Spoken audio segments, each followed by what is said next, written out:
The Spurs are put out of their rodeo road trip misery with a loss to the Nets. Researchers from around the world attend San Antonio's dialogue on dementia. And a march for fallen heroes begins in San Antonio. This is your Express Briefing podcast for Tuesday, February 26th. Subscribe to this and other free content at expressnews.com/podcasts. And get each day's top news and sports headlines delivered to your inbox at expressnews.com/newsletters. Monday, the San Antonio Spurs finished their worst rodeo road trip ever with a 101-85 loss to the Brooklyn Nets, ending their iconic time away from Alamo City with a 1-7 record, a lopsided total that represents the team's worst ever rodeo road trip in 17 years. The past 8 games have seen the Spurs employ 3 different kinds of zone defenses, mixed with their traditional man-to-man, alongside 5 different starting lineups and numerous rotation tweaks. And Coach Greg Popovich has alternately tried motivational tactics ranging from red-face screaming, pats on the back, and professional teaching moments in the calm after shoot-arounds.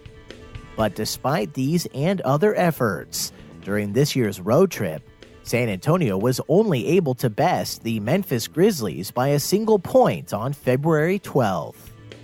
After 7 losses, the Spurs are now 33-29 and are tied in the loss column with Sacramento for the 8th spot in the Western Conference race.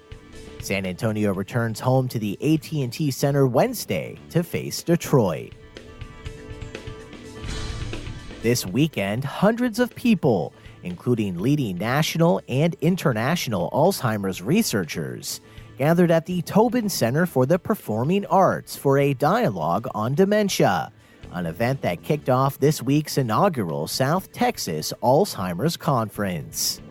The public event was hosted by UT Health San Antonio's Glenn Biggs Institute for Alzheimer's and Neurodegenerative Diseases and the Alzheimer's Association, and marked the beginning of a 2-day symposium of panels and sessions on the treatment of and research on the disease. Finishing today, the South Texas Alzheimer's Conference focuses in part on the disease's connection to Hispanic populations that are about 1.5 times more likely than their white counterparts to develop a form of dementia or Alzheimer's. While several speakers have acknowledged more research still needs to be done, researchers have expressed optimism that attitudes about the importance of Alzheimer's, medical developments, and funding for research are moving in the right direction, and note that everyday behaviors like exercise, sleep, and diet can all play a role in the development of Alzheimer's disease.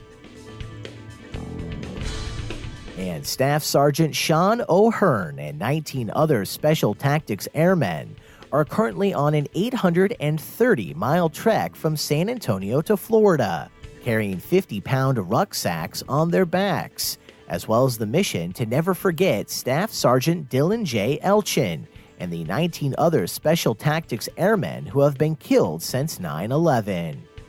The Special Tactics Memorial Ruck March left Joint Base San Antonio Lackland's Medina Annex Friday morning and travels 70 miles a day in order to reach the Air Force's Hurlburt Field in the Florida Panhandle by March 4th. The 11-day journey crosses 5 states, symbolizing the difficult path Special Tactics Airmen take along the way to some of the Air Force's most dangerous career fields.